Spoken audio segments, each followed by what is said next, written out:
26절로 28절로 34절 말씀입니다. 마태복음 8장 28절로 34절 말씀 우리 한 절씩 교독하시겠습니다. 또 예수께서 건너편 가다라 지방에 가심에 귀신 들린 자 둘이 무덤 사이에서 나와 예수를 만나니 그들은 몹시 사나워 아무도 그 길로 지나갈 수 없을 지경이더라. 이에 그들이 소리질러 이르되 하나님의 아들이여 우리가 당신과 무슨 상관이 있나이까? 때가 이르기 전에 우리를 괴롭게 하려고 여기 오셨나이까 하니 마침 멀리서 많은 돼지떼가 먹고 있는지라. 귀신들이 예수께 간구하여 이르되 만일 우리를 쫓아내시려면 돼지떼 들여보내 주소서 하니 그들에게 가라사대 가라 하시니 귀신들이 나와 돼지에게로 들어가는지라. 온 떼가 기탈로 내리다가 바다에 들어가서 물에서 몰사하거늘 치던 자들이 달아나 시내에 들어가 이 모든 일과 귀신 들린 자의 일을 보아니 읽겠습니다. 온 시내가 예수를 만나려고 나가서 보고 그 지방에서 떠나시기를 간구하더라. 아멘. 그리고 오늘 말씀의 제목을 주보에서 보셨겠지만 제목이 가다라 지방의 귀신 들린 자 셋이라고 그렇게 제목이 있습니다. 마가복음과 누가복음에 보면 이 귀신 들린 사람에 대해서 이 사건이 똑같은 그러한 이 사건이 나옵니다. 물론 이 마가복음과 누가복음에서는 조금 더 구체적인 그러한 이 사실을 언급하는 그러한 부분들이 있는데 그런데 그곳에서는 귀신 들린 자 한 명이라고 그렇게 이야기하는데 여러분들 오늘 이 본문에서 우리가 보는 것 같이 오늘 이 마태는 그것을 두 명이다. 귀신 들린 사람이 둘이다 라고 그렇게 우리에게 말씀해주고 있습니다.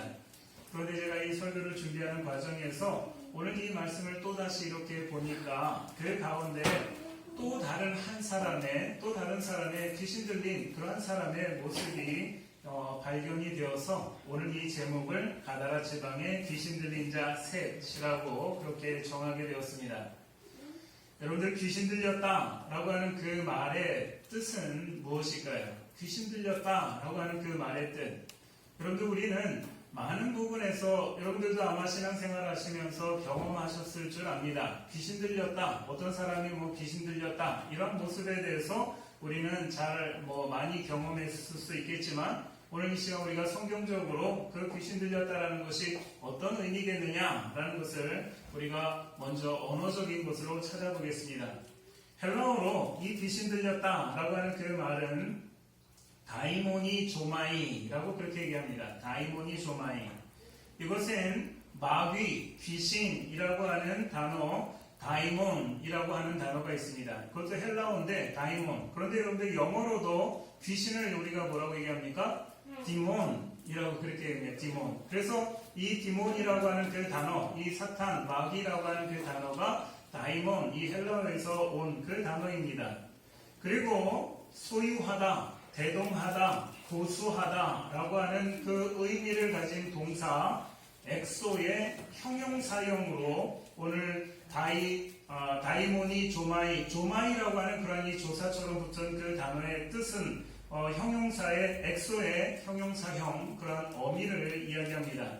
그러므로 귀신 들렸다라고 하는 그 단어의 뜻은 귀신의 소유한, 귀신이 소유한이라는 그런 의미, 귀신과 동행한이라는 의미이고 귀신을 고수한, 여러분들 귀신이 옆에 있는데 귀신을 우리가 가도록 내버려 두는 것이 아니라 귀신을 옆에 붙어 있도록 고수하는 것, 이것이 귀신 들렸다라고 하는 그러한 의미인 것입니다.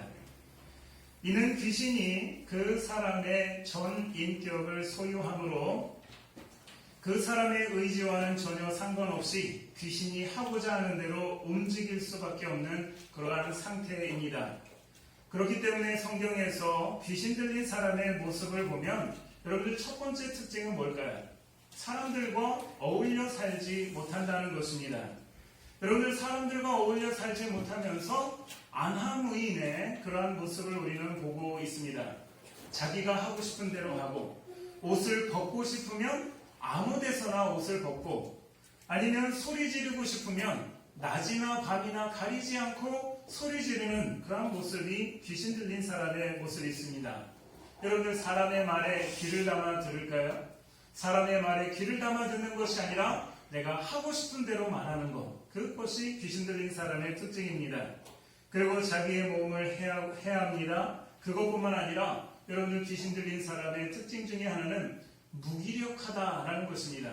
물론 여러분들 다른 이야기를 할 수 있겠지만 어떤 면에서는 여러분들 힘이 센 것 같지만 전적으로 무기력한 그런 모습을 봅니다. 그러면서 그 귀신 들린 사람이 하는 이야기가 자기를 간섭하지 말라고 말하고 괴롭히지 말라라고 그렇게 말을 합니다. 또 참된 가치를 모르고 참된 것은 배척하고 거짓된 것에 욕심을 부리기도 하는 것, 이것이 여러분들 귀신 들린 사람의 특징이라는 것입니다. 그렇다면 여러분들 이와 비슷하지만 전혀 다른 개념의 그러한 이 개념이 있는데, 이것이 무엇이냐면 성령에 붙들림 바 된 사람, 그 사람의 모습도 우리가 한번 살펴보아야 하지 않겠습니까? 귀신 들린 사람의 그러한 모습도 있지만 여러분들 성령의 메인 사람, 성령에 붙들린 사람도 성경에는 분명히 있습니다. 사도행전 20장 22절에 보라 이제 나는 성령에 매여 예루살렘으로 가는데 거기서 무슨 일을 당하는지 알지 못하노라. 이 말씀은 사도 바울이 3차 전도 여행을 마치고 유럽의 고린도에서 이제 자기가 처음 그 복음 사역을 시작했던 아시아의 예루살렘으로 돌아가려고 하는 그 길에 드로아에서 자기가 개척했던 에베소 교회 장로들을 만나면서 그 에베소 장로들이 사도 바울에게 권면합니다. 뭐라고 권면하냐면 당신이 지금 예루살렘으로 가면 당신에게는 결박과 환난이 기다리니까 지금 예루살렘으로 가지 마십시오 라고 그렇게 얘기합니다. 여러분들 이 사도 바울을 위해서 그렇게 하는 이야기 아닙니까? 결박과 환난이 있으니까 지금은 예루살렘으로 가지 말고 다른 곳으로 피해 가십시오 라고 그렇게 이야기할 때 사도 바울이 한 말이 보라 이제 나는 성령에 매여 예루살렘으로 가는데 거기서 무슨 일을 당하는지 알지 못하노라. 여러분들 그렇게 말하면서 사도 바울은 그 길을 굳이 그곳을 가더라는 것입니다. 여러분들 우리가 생각해보면 아나무인 아닙니까? 아니 지금 이 사도 바울에게 좋은 충고를 해주고 있는데 그 말에 대해서 귀담아 듣지 않으면서 자기가 하고 싶은 대로 그렇게 하는 아나무인의 모습처럼 보입니다. 그러면서 24절에는 뭐라고 얘기하냐면 내가 달려갈 길과 주 예수께 받은 사명 곧 하나님의 은혜의 복음을 증거하는 일을 마치려 하면은 나의 생명조차 조금도 귀한 것으로 여기지 아니하노라. 여러분들 장로들에게 이 말은 내가 지금 이 길을 가는데 예루살렘으로 가는데 나를 좀 상관하지 마십시오 라고 하는 그런 말로 우리가 볼 수 있지 않겠습니까? 아마 세상 사람들이 들었으면 나를 상관하지 마십시오 라고 그렇게 들을 수도 있는 그런 말입니다. 그리고 33절에 내가 아무의 은이나 금이나 의복을 탐하지 아니하였고 라고 말합니다. 사도 바울이 지금 행하고 있는 이 일은 지금 이 사도 바울이 은이나 금이나 의복을 얻기 위해서 이런 것을 행하는 것이 아니다 라고 그렇게 말하고 있습니다. 오늘 이러한 모습을 본다면 사도행전 20장의 사도 바울의 모습을 본다면 쉽게 우리는 이 사도 바울의 모습도 마치 귀신 들린 사람의 모습과도 너무나 흡사합니다. 그러나 이 사도 바울에 대해서 우리가 이 사람을 귀신 들렸다라고 그렇게 말하지 아니하고 성경은 이 사람에 대해서 분명히 말하는 것이 성령의 메인바되었다라고 그렇게 말합니다. 세상적으로 본다라면 세상 사람의 눈으로 본다라면 사도 바울은 마치 귀신 들려서 그렇게 행하는 것 같이 보이지만 여러분들 이 사도 바울의 모습은 성령의 메인 그러한 모습이라는 것입니다. 오늘 우리는 귀신 들려 사는 사람들이 아니라 사도 바울처럼 성령에 매여 사는 그러한 저와 여러분들 되어지기를 주님의 이름으로 축원합니다. 먼저 가다라 지방의 귀신 들린 자의 첫 번째 모습, 여러분들 28절의 모습을 한번 우리 보겠습니다. 또 예수께서 건너편 가다라 지방에 가시매 귀신 들린 자 둘이 무덤 사이에서 나와 예수를 만나니 그들은 몹시 사나워 아무도 그 길로 지나갈 수 없을 지경이더라. 여러분들 오늘 여기서 귀신 들린 사람의 특징은 무엇일까요? 지금 이 28절에서 이야기하는 귀신 들린 사람의 특징, 몹시 사납다라고 그렇게 말합니다. 몹시 사납다. 여러분들 이 말을 우리가 조금 우리 용어로 얘기한다면 부드럽지가 않다. 이 사람 참 부드럽지 않은 그런 사람이다. 도무지 다른 사람과 어울려서 무엇을 할 수 없는 그런 사람. 너무 사나워서 다른 사람과 어울려서 무엇을 할 수 없는 그런 사람을 이야기합니다. 자기만 옳다고 여기기 때문입니다. 나만 옳기 때문에 내가 이렇게 하는 것이 옳고 다른 사람이 이렇게 하는 것은 옳지 않다라고 생각하기 때문에 몹시 사납고 다른 사람과 어울려서 무엇을 할 수 없는 그러한 사람들이 말합니다. 마태는 말하기를 그들은 몹시 사나워 아무도 그 길로 지나갈 수 없을 지경이더라 라고 말합니다. 그런데 마가복음에서도 똑같은 그러한 이 사건이 있는데 그 사건에 대해서 마가는 이야기하기를 아무도 제어할 힘이 없는지라 라고 말합니다. 이러한 사람은 누구의 말도 누구를 통해서도 이 사람을 제어할 수 없는 사람, 제어당하지 않는 사람, 이 사람이 오늘 이 귀신 들린 사람의 특징이라는 것입니다. 제가 어떤 특정한 사람을 지명하여서 이야기하지는 않겠지만 여러분들 선거철만 되면 TV에 여러 국회의원들이 나와서 자기는 이런 정치를 하겠다 뭐 이러한 TV 토론 많이 하지 않습니까? 그런데 그때마다 꼭 나와서 TV 토론을 하는데 늘 싸우는 국회의원이 있습니다. 뭐 자기 색깔만, 자기 이야기만 계속하면서 늘 싸우는 그런 국회의원이 있습니다. 도무지 다른 사람들의 말은 하나도 듣지 않고 자기 말만, 내가 이렇게 말하는 것만 옳다라고 그렇게 주장하는 그러한 사람이 있습니다. 아무도 여러분들 그 사람을 보면 정치인인데 국회의원인데 뭐 한두 번 국회의원 한 그런 사람이 아니라 여러분들 어떤 때 4선, 5선, 6선 뭐 이렇게 한 그런 이 국회의원들의 모습을 보면 정말로 대단한 그런 사람인 것 같은데 그 사람의 입을 아무도 제어하지 못하는 그러한 사람들이 여러분들 있습니다. 자기가 말하고 싶은 대로 말하고 자기가 들어놓고 싶으면 아무 때나 들어놓고 자기가 먹고 싶으면 아무 때나 먹는 그러한 사람이 있습니다. 여러분들 우리가 그런 사람을 뭐라고 부릅니까? 아나무인이다 라고 그렇게 말하지 않습니까? 아나무인. 중국 명나라 때 엄시성을 가진 부부가 살았습니다. 그런데 이 부부는 오랫동안 자녀를 낳지 못했습니다. 그런데 정말 이 늦은 나이에 그들이 나이가 많이 먹은 그 늦은 나이에 정말 우여곡절 끝에 아이 하나를 가졌고 그 아이를 낳는데 남자 아이를 낳습니다. 여러분들 늦은 나이에 귀한 아들 하나 낳았으니 얼마나 귀한 아들이겠습니까? 이 아들이 원하면 무엇이든지 들어주다 보니 아들은 어려서부터 버릇이 없고 제멋대로 행동하는 그런 사람이었습니다. 어른이 되어서 노름판과 못된 친구들을 사귀고 매일같이 술을 마시는 방탕한 생활을 하자 그 노부부가 자기 아들을 불러놓고 타이릅니다. 아들은 자신이 마치 임금이나 되는 것처럼 오만하게 굴면서 나중에는 그 부모도 부모에게 폭력까지 휘둘렀다는 것입니다. 자기를 낳아준 부모까지 자기 눈 아래에 두는 버릇없는 사람을 가리켜서 안하무인이라고 그렇게 말을 합니다. 오늘 가다라 지방에 귀신 들린 사람의 모습이 이 중국 명나라 때 엄시성을 가진 부부의 아들과 같지 않습니까? 그의 부모조차도 오늘 이 귀신 들린 사람의 부모조차도 이 귀신 들린 사람을 제어할 수 없었고 오히려 그 부모에게 폭력까지 휘두르는 그러한 사람이었을 것입니다. 아마도 우리 가운데, 오늘 지금 여러분들 가운데는 그런 사람이 없을 줄 저는 압니다.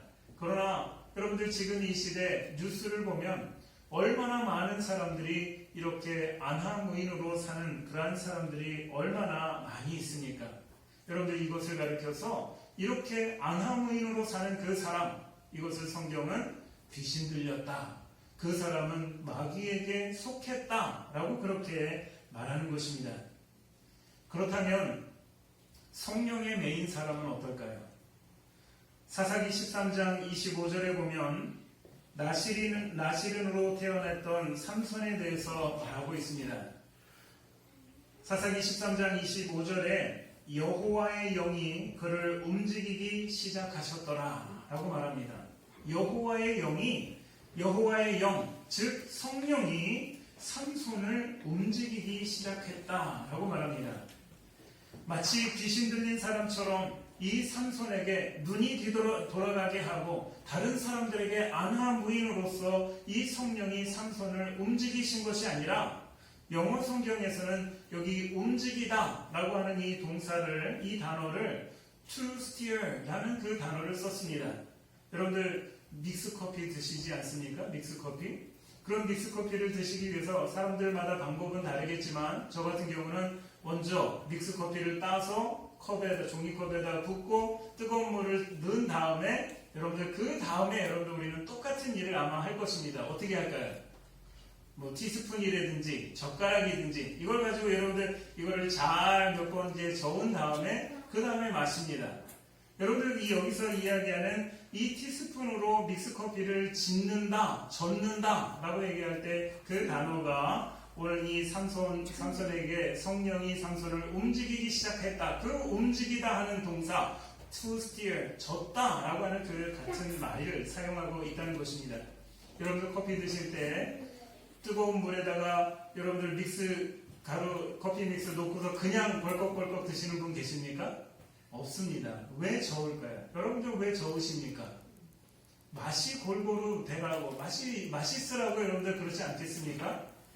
마찬가지로 성령이 이 삼손을 젓기 시작했다라고 하는 그 말은 무엇이냐면, 삼손이 비록 나시린으로 태어났지만 여러분들 사람의 모습 아니겠습니까? 삼손도 우리와 똑같은 그런 사람인데 그 삼손의 모습에도 모난 부분이 있고 잘못된 부분이 있고 하는데, 성령께서 그 삼손의 모난 부분을 다듬으시는 그러한 과정, 이것을 젓기 시작하셨다라고 하는 그 단어를 사용했다는 것입니다. 여러분들 이 저으면서 삼손이 나시린으로 태어났지만 녹지 않았던 그러한 그의 이 모난 부분들에 대해서 이제는 잘 녹아서 성령의 뜻을 온전히 순종할 수 있도록 성령은 삼손을 저으셨습니다.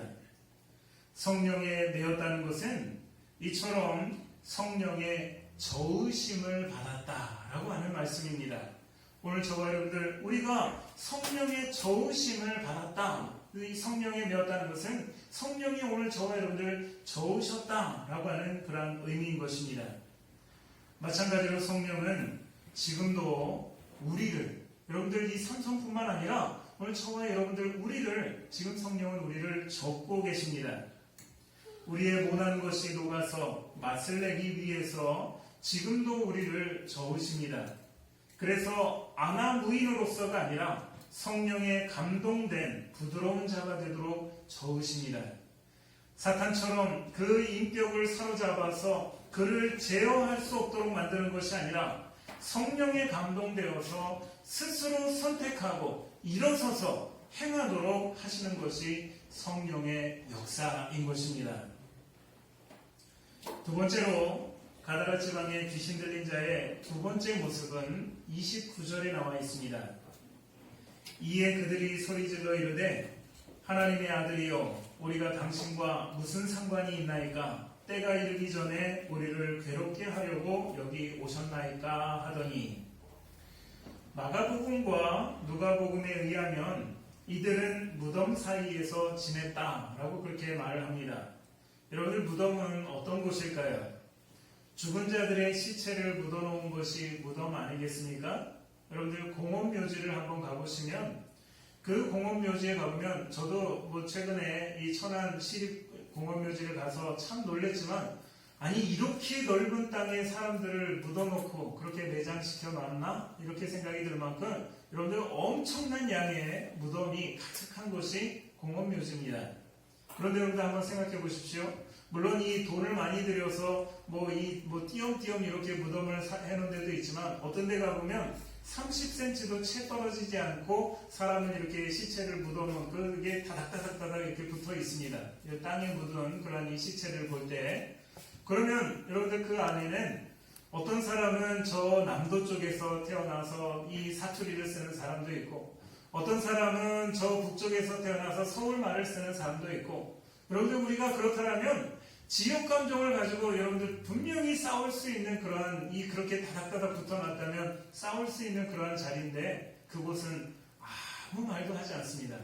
내 옆에 왜 어디 사람을 갖다 놓았느냐, 왜 내 고향 사람을 묻지 않고 다른 사람을 놨느냐, 저 사람은 냄새나는 사람이었는데 왜 내 옆에 묻어놨느냐, 이런 이야기 전혀 하지 않습니다.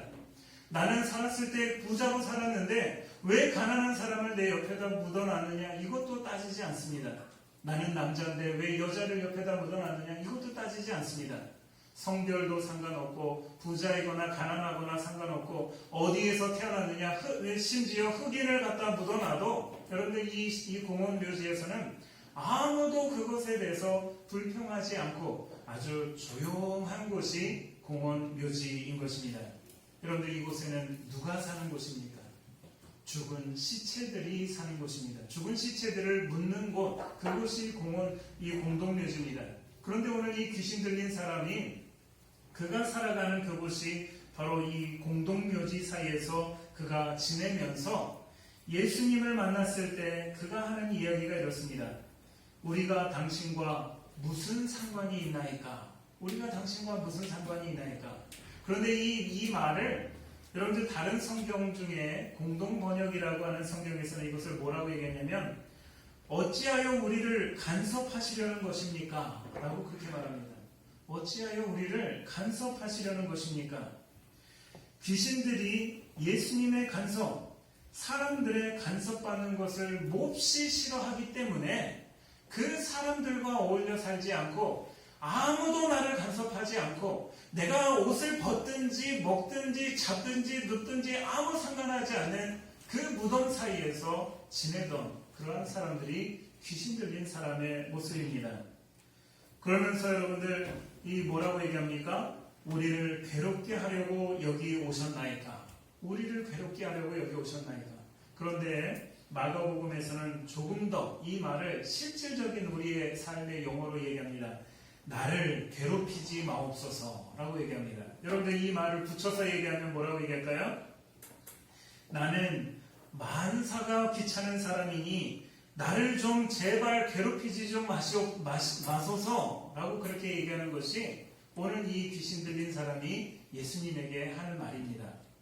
여러분들 혹시 이 말 들어보셨습니까? 아니면 여러분들이 혹시 그 말을 사용하고 있지 않았나요? 오늘 우리가 이런 말 너무 자주 사용하지 않습니까? 나는 만사가 귀찮은 사람이니 나를 좀 제발 좀 간섭하지 말고 귀찮게 좀 하지 마십시오 라는 이야기 우리가 많이 하고 많이 듣지 않습니까? 여러분 이것은 바로 무기력한 사람의 항변입니다. 무기력한 사람. 이 세상 사람들과 어울려 살아가지 못하고 마치 무덤가에서 아무도 자기를 건드리지 않도록 그렇게 내버려 두고 사는 그러한 무기력한 사람의 항변. 나를 간섭하지 마시고 나를 좀 제발 좀 그대로 내버려 두십시오 라고 그렇게 말한다는 것입니다. 여러분들 이런 사람의 모습이 그냥 단지 이 사람이 무기력한 것 이것으로 끝난 것이 아니라 그 사람의 특징이 바로 귀신에게 속한 사람, 귀신 들린 사람의 그러한 모습이라는 것입니다. 그러나 성령의 매인 사람은 어떨까요? 만물의 마지막이 가까웠으니 그러므로 너희는 정신을 차리고 근신하여 기도하라. 베드로 사도가 이야기하는 말씀입니다. 만물의 마지막 때가 가까웠으니 그러므로 너희는 정신을 차리고 근신하여 기도하라. 목사인 제가 말씀을 전할 때마다 여러분들에게 예배드리라고 또 성경 읽으라고 기도하라고 여러분들에게 이렇게 말할 때가 많이 있습니다. 그럴 때마다 여러분들의 마음은 어떤 마음이실까요? 아유, 목사님이 간섭하시는구나. 내가 지금 이 신앙생활 하는데 얼마나 내가 이만큼 하는 것도 얼마나 내가 지금 힘든데 지금 목사님이 나를 간섭하시는구나. 여러분들 그런 마음이 드십니까? 여러분들 간섭이 아니라 관심입니다. 제가 여러분의 일상을 몰라서 여러분들이 바쁘고 정말 힘든 그러한 일상을 제가 몰라서 여러분들에게 제가 지금 예배드리라고 말씀 보라고 기도하라고 여러분들을 간섭하는 것이 아니라 여러분들 그러할수록 우리는 기도해야 하는 사람이기 때문에 우리는 예배드려야 하는 사람이기 때문에 여러분들에게 간섭이 아니라 여러분들에게 관심을 가지고 그러한 조언을 하는 것입니다. 여러분들의 삶이 바쁜 거 저도 잘 압니다. 여러분들 아침 일찍 일어나셔서 정말 하루 종일 눈꽃 뜰 새 없이 바쁘게 지내시는 거 여러분들 저도 잘 압니다. 여러분들이 저를 봤을 때 아유 목사님은 뭐 그냥 하루 종일 어떻게 보면 좀 노는 것 같고 하는 일 없이 그냥 빈둥대는 것 같이 여러분들 그렇게 보일 수 있습니다. 목사의 일이라는 것이 여러분들 그렇게 보일 수 있습니다. 그러나 정말 저에게도 하나님께서 감사한 것은 그때는 제가 몰랐지만 제가 캐나다에서 살 때 여러분들 유학 가서 살 때 제가 12년을 살았는데 아마 그 중에 10년 정도는 제가 이러한 삶을 살았던 것 같습니다. 일도 해야 되고 공부도 해야 되고 사역도 해야 되고 여러분들 제가 그때 그 한 10여 년 동안을 5분씩을 제가 잘라서 살았습니다. 5분도 단 5분도 그냥 허투루 써보지 않고 그렇게 살았던 그런 삶을 살았습니다. 여러분들 커피 마실 때도 이 커피는 내가 한 2분만 마시고 내가 끝내야 돼. 마시다가 두고서 다른 일 해야 되는 그런 상황도 여러분들 많이 있었습니다. 물론 지금은 그때보다 훨씬 더 많은 시간을 제가 가지고 삽니다.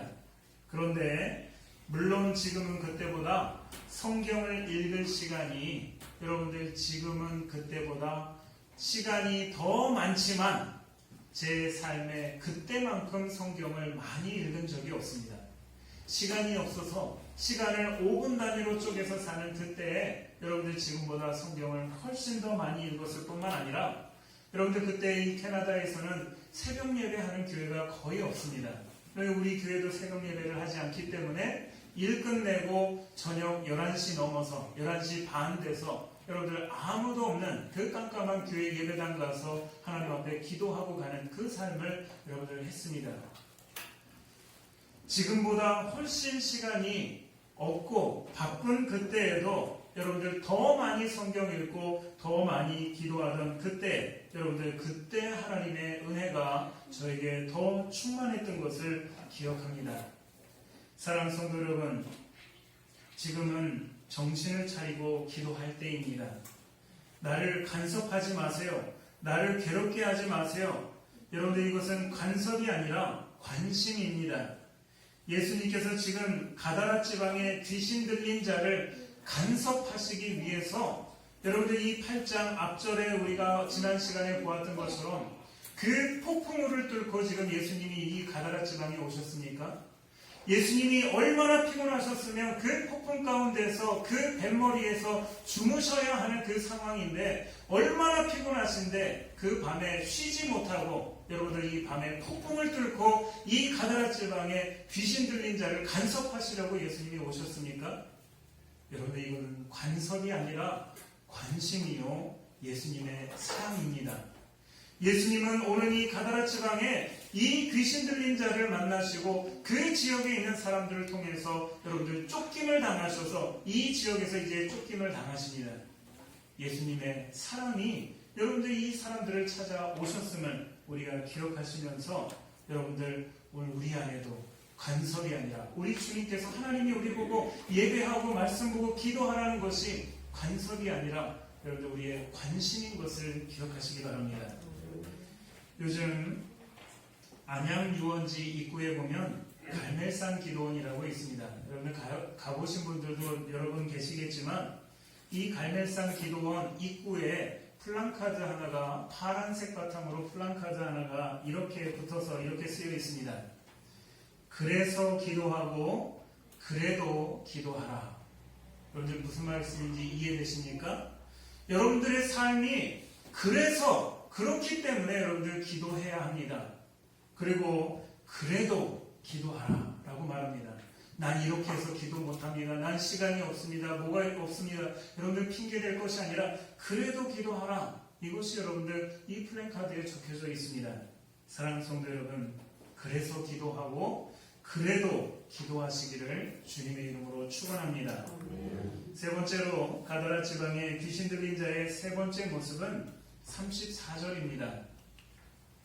온 시내가 예수를 만나려고 나가서 보고 그 지방에서 떠나시기를 간구하더라. 33절에 보면 돼지를 치던 자들이 달아나 시내에 들어가 이 모든 일과, 여러분들 어떤 일을 이야기합니까? 이 모든 일이라는 것이 어떤 일입니까? 군대 귀신 들려서 이 군대 귀신이 약 2,000마리 정도 되는 돼지떼에 들어가서 그것들이 물에 빠져서 몰사했던 그러한 일들을 이야기합니다.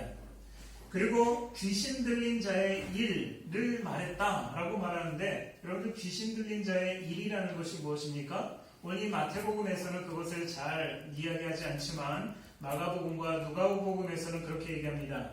귀신 나간 사람이 옷을 입고 정신이 온전하여 예수의 발치에 앉아있는 것. 여러분들 이 귀신 들렸던 사람이 정신이 온전해져서 옷을 입었습니다. 그리고 예수님의 발치에 앉아있는 것을 보았다라고 그렇게 말합니다.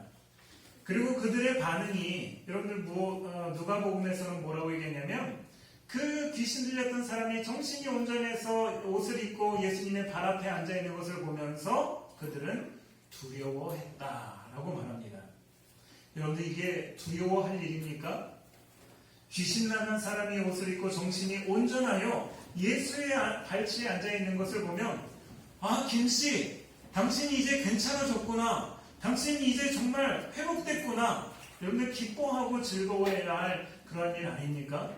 그런데 사람들의 반응이 이 사람이 온전해진 것을 보면서 두려워하고 있습니다. 그리고 예수님을 향해서 예수를 그 지방에서 떠나시기를 간구했다라고 성경은 우리에게 말해주고 있습니다. 이들이 예수를 그 지방에서 떠나시기를 간구한 이유는 그들의 눈에는 물에 빠져 죽은 2,000마리의 돼지밖에 보이지 않았기 때문입니다. 여러분들 2,000마리 엄청난 숫자입니다. 엄청난 숫자의 돼지가 물에 빠져 죽었는데 그 돼지밖에 눈에 들어오지 않았기 때문에 자신들의 입은 손에 마치 여러분들 천재지변을 당한 것과 같지 않습니까? 이 돼지밖에 눈에 보이지 않기 때문에 그들은 예수님을 떠나달라고, 우리를 제발 좀 떠나달라고 그렇게 요청했다는 것입니다. 여러분들 지금 모 항공사의 사장이 고용보험 5억을 미납해서 지금 이 코로나 시대에 얼마나 여러분들 회사들이 어렵습니까? 그래서 이 회사의 직원을 수백 명 해고를 했습니다. 수백 명.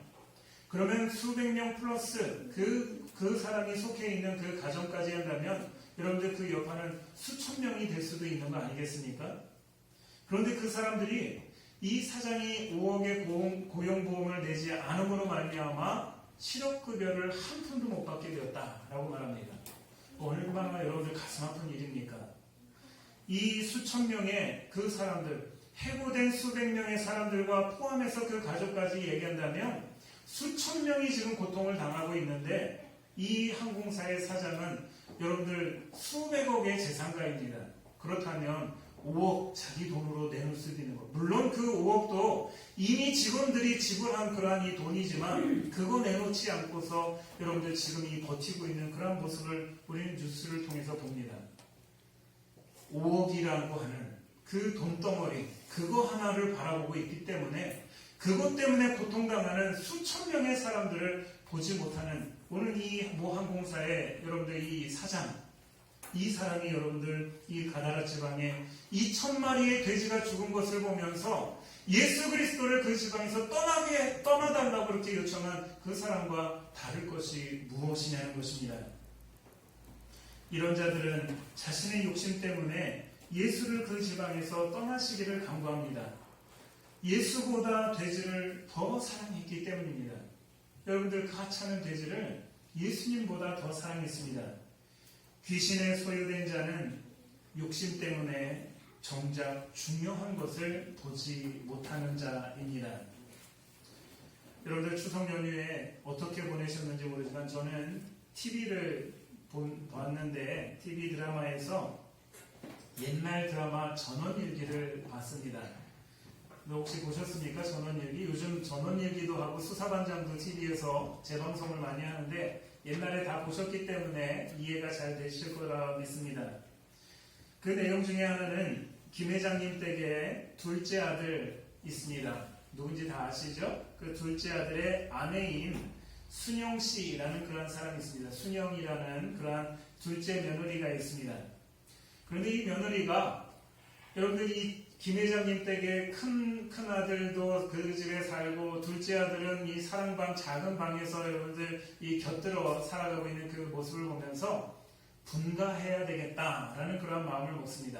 여러분 왜 분가를 해야 되겠냐 생각을 하니 이제 얼마 후면 몇 달 후면 군대 갔던 아들도 제대해서 돌아오는데 그 아들과 여러분들 한 방에서 엄마 아빠와 한 방에서 살아간다는 것이 이게 여러분들에게 말이 됩니까? 그러니까 이제 분가해야 되겠다. 그리고 자기 남편도 이제 나이가 50이 넘었다라고 얘기하니까 좀 분가해서 우리 식구끼리 가정을 단란하게 이렇게 이루면서 우리가 뭐 다른 동네로 가자는 것도 아니고 그 동네에서 그 다른 데 집을 짓고라도 이렇게 좀 분가해서 살았으면 좋겠다라고 하는 그러한 마음을 먹었습니다. 여러분들 이 마음에 대해서 다 공감하시죠? 이해가 되고 그래야지 그렇게 해야지. 근데 이 드라마에 나오는 모든 사람도 이 순영 씨의 마음을 공감합니다. 그렇구나. 그럴 때가 됐구나. 이미 그럴 때가 됐는데 우리가 몰랐구나. 이것을 다 공감합니다.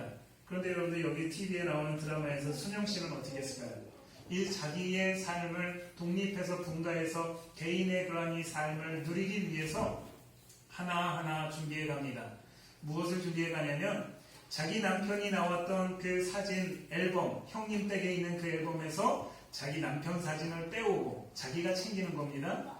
이제 우리가 분가해서 살면 그릇도 필요하니까 그릇 세트도 장만하고 이거를 여러분들 이 부엌에 갖다 놓는 것이 아니라 자기 방에 갖다 숨겨놓고 여러분들 그렇게 살아갑니다. 밭에서 일을 할 때도 일에 집중하는 것이 아니라 여기다 집을 지으면 딱 좋겠다. 그래서 일에 집중하지 않고 자기 집을 어디다 지을 것이냐 여기에 집중하고 삽니다. 여러분들 그러면서 이순영 씨가 점점 놓치는 것이 무엇이 있을까요? 자기 남편이 지금 무엇이 필요한지를 놓칩니다. 나는 지금 집이 필요하니까 내 집에 몰두하고 살아가다 보니까 남편이 지금 뭐가 필요한지, 남편이 지금 밥을 먹었는지, 남편이 지금 잠을 자야 하는지 이런 것에 대해서 전혀 상관하지 않습니다.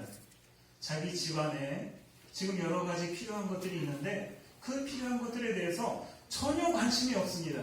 오직 내 집만 생기면 이라고 하는 그거에 몰두하다 보니까 이 집이라고 하는 이 프레임에 이순영 씨가 갇혀 살다 보니까 남편의 필요, 시아버지의 필요, 집안에 있는 모든 필요, 친구의 필요, 집안이 이 동네에 있는 사람들의 그러한 필요까지도 다 아무것도 관심이 없는 혼자 자기만의 그러한 세계를 살아가는 그러한 모습이 나왔습니다. 돼지만 챙기던 사람, 여러분들 돼지만 보는 돼지의 프레임에 갇혀있는 그 사람에게는 그 귀신 들렸다가 온 정신이 돌아온 그 사람도 관심이 없습니다. 심지어 우리의 구주이신, 오늘 저와 여러분들 우리의 생명의 구주이신 예수님이 오늘 우리 앞에 나타나셨음에도 불구하고 그 돼지의 프레임에 갇혀있는 사람은 그 예수님도 나에게서 좀 떠나주십시오. 물러가 주십시오. 제발 좀 살아주십시오. 이렇게 요구하는 자들이 여러분들 돼지의 프레임에 갇혀있는 그러한 사람들의 모습이라는 것입니다. 예수님께서 이렇게 말씀하십니다. 아버지나 어머니를 나보다 더 사랑하는 자는 내게 합당하지 아니하고 아들이나 딸을 나보다 더 사랑하는 자도 내게 합당하지 아니하다. 예수님께서 이렇게 말씀하신 것이 어머니나 아버지를 사랑하지 말라, 아들과 딸을 사랑하지 말라 하신 것이 아니라 그것만 바라보고 그 어머니나 아들, 아버지의 그 프레임에 갇혀서 아무것도 바라보지 못하는 그러한 사람 되지 마시고 아들과 딸의 프레임에 갇혀서 아무것도 보지 못하는 여러분 그러한 사람 되지 말라라고 하신 것이 오늘 이 말씀인 것을 여러분들 기억하시기 바랍니다. 혹시 여러분들도 예수님보다 더 크게 보이고 더 먼저 보이는 것이 여러분들에게 있습니까? 여러분에게 있어서 돼지는 무엇입니까? 여러분의 돼지를 내려놓지 않으면 귀신 들렸던 사람이 회복된 것도 보이지 않고 심지어 나의 구원자이신 예수님도 쫓아버릴 수 있게 됨을 기억하시기 바랍니다. 그러나 성령에 매인 사람은 가장 먼저 예수를 붙잡습니다. 또 귀신 들렸던 사람을 볼 것입니다. 그리고 기뻐했다면 만왕의 왕 되신 예수님께서 만약에 이 돼지 주인들이 지금 먼저 그 자리에 와서 당신이 우리의 구세주시군요. 당신이 우리의 메시아입니다. 그 예수님 앞에 엎드리고 그리고 그 귀신 들렸던 사람을 보면서 그래 김씨 당신이 이렇게 이제 온전해졌으니 축하하네 기뻐합시다. 여러분들 이렇게 얘기했다면 우리 주님이 어떤 일을 행하셨을까요? 여러분들 성경에 그런 일이 나와 있지 않지만 여러분들 성경에 예수님이 그러한다면 어떤 일을 행하셨겠습니까? 이 사람에게 돼지 주인에게 그깟 돼지 2,000마리가 중요합니까? 예수님이 2만 마리로 채워주실 수는 없습니까? 2,000마리 그깟 돼지 때문에 지금 여러분들 이 사람들이 행하는 것이 여러분들 우리의 모습 아니겠습니까? 여러분들 욥기서 마지막 장에 보면 욥이 고난당하기 전보다 재산도 2배, 자녀들도 2배로 얻었다라고 말합니다.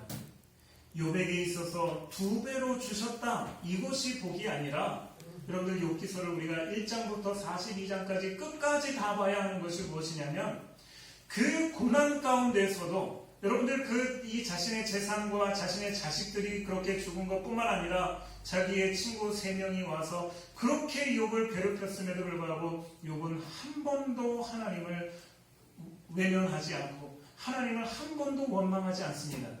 이러한 욥의 모습을 끝까지 지켜보신 하나님께서 욥에게 2배로 주셨다라고 말하지만 욥은 그 하나님께서 그것을 갚아주시지 않는다 할지라도 욥은 항상 하나님을 바라보는 그러한 사람이라는 것이 더 중요합니다. 여러분들 욥에게 2배가 아니라 10배로 갚아주셨다 한다 할지라도 욥은 그거에 대해서 아무런 말하지 않습니다. 여러분들 욥기서 42장에 보면 욥이 더 기뻐하였더라 이런 말 없습니다. 2배로 갚아주셨더라 이것으로 끝나버립니다.